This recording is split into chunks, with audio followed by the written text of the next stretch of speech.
माझं नाव दीपक जैन. मी जवळपास 15 वर्षापासून हा व्यवसाय करतो.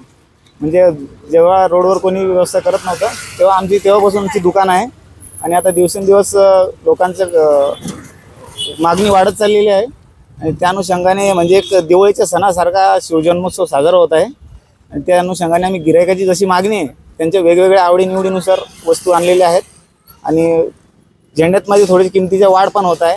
काही झेंडा 25 रुपयापासून आहे, 50 रुपयाला आहे, 150ला आहे, 300ला आहे, असे जवळपास 550 ते 800 रुपयापर्यंत आमच्याकडे झेंडे उपलब्ध आहेत. कोणकोणते सामान? सामान आहे, गळ्यातल्या रुद्राक्षाच्या माळा आहेत, त्याच्यात शर्टाला लावायचे बॅचेस आहेत, बोटातल्या तांब्याच्या अंगठ्या आहेत, लॉकेट आहेत, मोबाईलला लावायचे स्टिकर आहे, जिजामाताचे, संभाजी महाराजचे, राजमुद्राचे आणि शिवाजी महाराजांचे वेगवेगळे लॉकेट, परत राजमुद्राचे लॉकेट, संभाजी महाराजांचे राजमुद्राचे लॉकेट आहेत,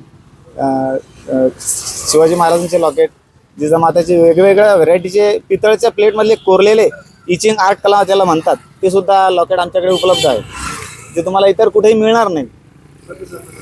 प्रतिसाद दरवर्षी चांगला आहे, पण आता आज समजेल म्हणजे शेवट. आता बुलढाण्यात अशी गोष्ट आली की लोकांना सर्व वेळेवर उपलब्ध पाहिजे. जे नवीन व्यापारी आहेत त्यांना वाटतं प्रतिसाद चांगला नाही, पण प्रतिसाद हा फक्त आपल्याला 18 तारखेलाच बघायला मिळतो. आमच्या दरवर्षीच्या अनुभवावरून 17 तारखेला एवढा प्रतिसाद राहत नाही, 15-16ला नाही राहत, पण 18 तारखेला भरपूर विक्री होते, भरपूर व्यवसाय होतो आमचा.